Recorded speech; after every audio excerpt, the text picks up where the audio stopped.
अस्सलाम वालेकुम, this is Aamir रफ़ीक और मेरा ताल्लुक एक रियल एस्टेट फर्म से है जहां से मिलेगी आपको तमाम प्रोजेक्ट्स के हवाले से ऑथेंटिक इन्फॉर्मेशन। चैनल को सब्सक्राइब करें, इनकरेज करें, कमेंट करें, वीडियो पूरी देखें। इंशाल्लाह इस वीडियो में हम जो डिस्कस करने वाले हैं वो एक जेन्युइन इशू है। हर इन्वेस्टर, हर रियल्टर, हर डीलर, हर एंड यूज़र का कंसर्न है। इसको डिटेल्ड एनालाइज करेंगे, चेक करेंगे अभी फर्दर इन्वेस्टमेंट करनी चाहिए या नहीं करनी चाहिए। अब हम चलते हैं अपने टॉपिक के ऊपर। हमारा आज का वीडियो का टॉपिक है पाकिस्तान में रियल एस्टेट में काफ़ी ज़्यादा इंस्टेबिलिटी आई हुई है। इन्वेस्टमेंट्स का वो रिटर्न नहीं रहा जो पिछली गवर्नमेंट के टाइम में था। ऐसा क्यों है, पहले तो इस चीज़ को एनालाइज करते हैं, फिर इसमें से वो पॉइंट्स आपके सामने मैं रखूँगा जिसको हम इग्नोर करते जा रहे हैं और इन्वेस्टमेंट्स को रोकते जा रहे हैं। हमारा वीडियो का टॉपिक पाकिस्तान में इंस्टेबिलिटी क्यों है, इसको जांचने का एक सबसे बेहतरीन तरीका है कि किसी भी मुल्क में इंस्टेबिलिटी रियल एस्टेट या किसी भी इन्वेस्टमेंट सेक्टर में तब आती है जब वहाँ पर उसकी पॉलिटिकल इंस्टेबिलिटी आती है। आपको याद हो कि ना याद हो कि 2010 से 2017 तक जब काफ़ी ज़्यादा पाकिस्तान में बॉम्बिंग्स हो रही थी, सुसाइड बॉम्बिंग हो रही थी, तो उस टाइम रियल एस्टेट सेक्टर काफ़ी ज़्यादा डाउन था। फिर पाकिस्तानी फ़ौज को सलाम है जब इन्होंने ज़रब-ए-अज़्म और दूसरे मिलिट्री मिशंस किए और पाकिस्तान में सिग्निफिकेंटली आपकी बॉम्बिंग्स को रोका, पाकिस्तान के हालात को स्टेबलाइज किया। फिर पाकिस्तान का रियल एस्टेट सेक्टर अपनी ऊंचाइयों को पहुंचा है। इसी तरह जब लास्ट टाइम इमरान खान साहब की गवर्नमेंट आई है, इन्होंने रियल एस्टेट सेक्टर के लिए वो पैकेजेस अनाउंस किए जो इससे पहले शायद किसी ने भी नहीं किए। इसकी वजह से रियल एस्टेट सेक्टर ने वो बूम देखा है और इतने शॉर्ट टाइम में बूम देखा है कि इससे पहले किसी भी सेक्टर ने ये बूम नहीं देखा।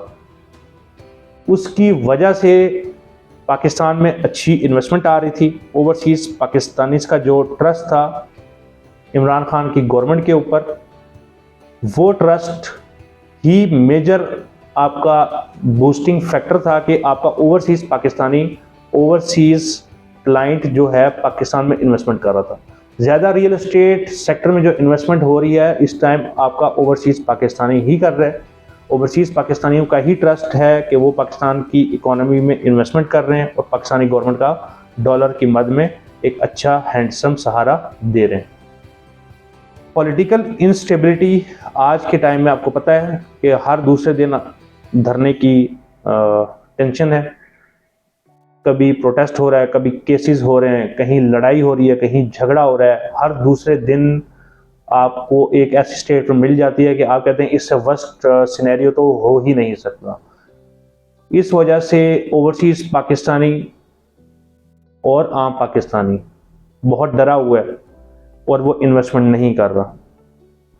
वजह बनती भी है इन्वेस्टमेंट ना करने की, क्योंकि जब एक दिन अगले दिन से ज़्यादा बुरा आ रहा है तो आप क्यों इन्वेस्टमेंट करेंगे। डेली के लॉसेस हो रहे हैं, जहाँ पे भी आप इन्वेस्टमेंट करें वो रिवर्स कर रही है, आपको लॉसेस दे रही है, तो इन्वेस्टमेंट रोकना समझ भी आता है। इसमें गलती आपके ओवरसीज़ पाकिस्तानी या आम पाकिस्तानी की नहीं है, बल्कि एक पॉलिटिकल इशू है, पॉलिटिकल सिनेरियो है। इसमें आप कहीं पर भी इन्वेस्टमेंट करेंगे इस टाइम आपको करंटली लॉसेस को फेस करना पड़ेगा। ये हो गई एक बात।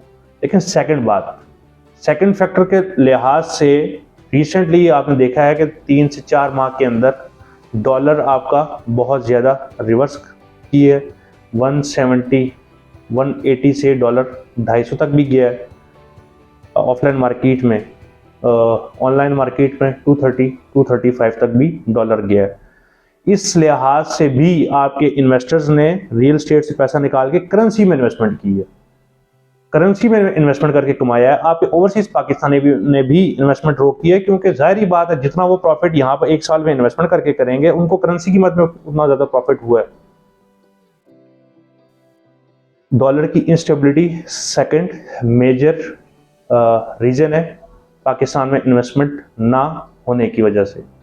थर्ड चीज़ है ग्लोबल रिसेशन। ग्लोबली इकॉनमी आपकी काफ़ी ज़्यादा ग्लोबल पॉलिटिक्स की वजह से स्टैंड स्टिल के ऊपर है। हर चीज़ें ग्लोबली भी महंगी हो रही हैं। ओवरसीज़ पाकिस्तानी अपने इकोनॉमिक डिसीजंस को अपने हाउस होल्ड नीड्स के हिसाब से देखता जा रहा है। वहाँ पर भी 30 to 40% house holds running items महंगी हुई हैं। आपकी फ्यूलिंग महंगी हुई है, गैस महंगी हुई है, खाने पीने की अशिया महंगी हुई हैं।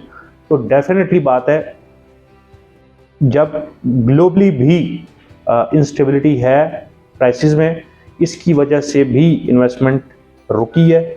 इसमें कोई शक वाली बात नहीं है और एक जेन्युइन रीज़न है। चौथी सबसे अहम वजह जो है शॉर्ट टर्म इन्वेस्टमेंट का ट्रेंड जो आया है पाकिस्तान में पिछले 1 से 1.5 साल के अंदर। ट्रेंड ये है कि आपने एक जगह इन्वेस्टमेंट करनी है, 2 महीने के अंदर, 2 दिन के अंदर, 2 हफ्तों के अंदर रिटर्न लिया और एग्जिट करना है। उससे मार्केट इतनी ज़्यादा मैनिपुलेट हो रही है, आर्टिफिशियल रेट्स को बढ़ाया जा रहा है, मखसूस तबके को प्रॉफिट दिया जा रहा है। लॉस में कौन आ रहा है? एंड यूज़र, क्योंकि लिमिटेड जब प्राइस बढ़ती है तो एंड यूज़र का प्रॉफिट है, लेकिन जब आपकी परचेजिंग मार्केट में रुकती है, रेट्स स्टैंड स्टिल कर जाता है। इस वजह से अब हर बंदा एंड यूज़र भी जो है ना, वो शॉर्ट टर्म इन्वेस्टर बन गया है। कोई इस टाइम सोचता ही नहीं है कि हमने एक प्लॉट लेना है, उसको बैलेटिंग तक रखना है, फिर बेचना है या यहाँ पे अपने मकान बनाना है। जबकि वो ये सोचते हैं कि हमने एक जगह पे प्लॉट लिया, महीने के अंदर हमें फाइल मिलेगी, दूसरे महीने हमने बेच देनी है क्योंकि नया रेट आ जाना है, या जब भी रेट बढ़ेगा तो हमने एग्जिट कर जाना है। इस वजह से मार्केट में इन्वेस्टर्स का फ्लो बहुत ज़्यादा आ गया है। शॉर्ट टर्म प्रॉफिट की लालच मार्केट में आर्टिफिशियल बूमिंग को इनकरेज कर रही है और लॉन्ग रन में जो लॉस फेस कर रहा है वो एंड यूज़र है। हमें शॉर्ट टर्म इन्वेस्टमेंट्स को डिस्करेज करना होगा। एक नेचुरल परफॉर्मेंस की बेस के ऊपर मार्केट में जंप होना चाहिए, उसको इनकरेज करना होगा और short term few days few weeks की इन्वेस्टमेंट्स को बिल्कुल ख़त्म करना होगा। यही एक जेन्युइन मार्केट का वर्ल्ड वाइड ट्रेंड है। आर्टिफिशियल बूमिंग से इन्वेस्टर तो खुश हो रहा है लेकिन एंड यूज़र को लॉस हो रहा है, और अगर अब एंड यूज़र ही नहीं आएगा, आर्टिफिशियल बूमिंग 2-3 दिन ही चलेगी, उसके बाद जो 3 दिन पहले रेट था उससे भी ज़्यादा नीचे आ जाएगी। एंड यूज़र जहाँ होता है वहाँ पे मार्केट स्टेबलाइज रहती है। और अगर आपका इन्वेस्टर ही ज़्यादा तादाद में जब मार्केट से पैसे निकालेगा तो पहले से ज़्यादा डैमेजिंग रिजल्ट आएगा, आप उसको फिर फर्दर होल्ड नहीं कर पाएंगे। शॉर्ट टर्म की जगह नेचुरल बात है mid term and long term की इन्वेस्टमेंट को इनकरेज करें, एंड यूज़र को इनकरेज करें कि वहाँ पर बैलेटिंग तक एटलीस्ट इन्वेस्टमेंट करे, 1.5 से 2 साल की इन्वेस्टमेंट करे। अच्छा, इसके अलावा मार्केट में जब आपके पास ऐसे हालात हों तो हाउसिंग प्रोजेक्ट्स को भी चाहिए कि लिमिटेड इन्वेंटरी निकाले। रिसेंटली रावलपिंडी इस्लामाबाद में ही इन पॉलिटिकल सिचुएशंस में 10 से 15 सोसाइटीज़ आई हैं और अच्छे ब्रांड की आई हैं और इकट्ठे आई हैं, कुछ दिनों के गैप के साथ आई हैं।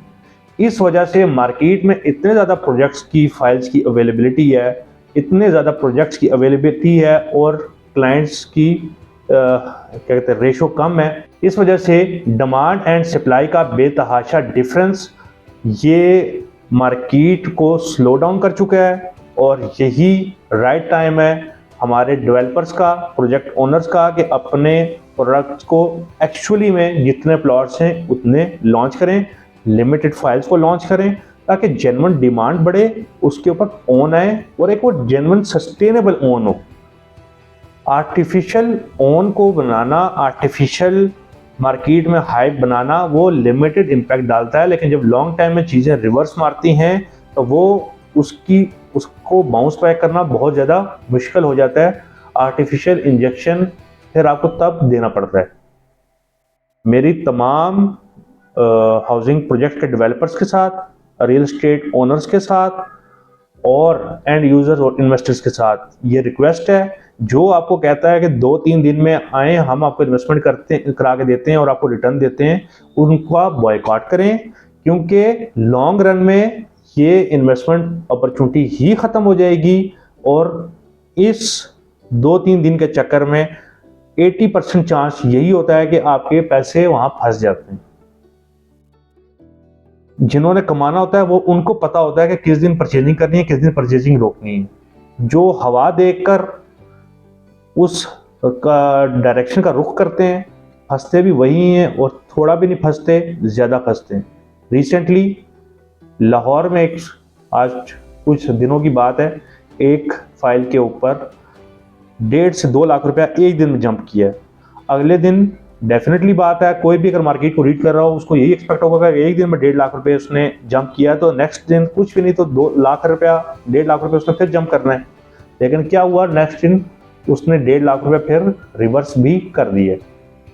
हुआ क्या, अब उसमें जिस बंदे ने जिस रेट के ऊपर परचेज किया वो फाइल, अब वो रुक के बैठ गया है, पैनिक सिचुएशन में बेच रहा है कि आज अगर कुछ लॉस हो रहा है तो ठीक है, नहीं तो ज़्यादा लॉस होना पड़ जाएगा।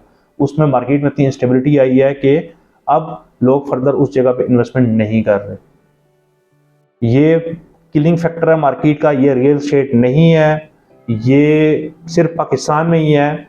आपसे दरख्वास्त है कि इंटरनेशनल लेवल की रियल एस्टेट को पाकिस्तान में लाएं, जितनी चीज़ है उतनी बेचें, ओवर अवेलेबिलिटी को ना लेके आए मार्केट में।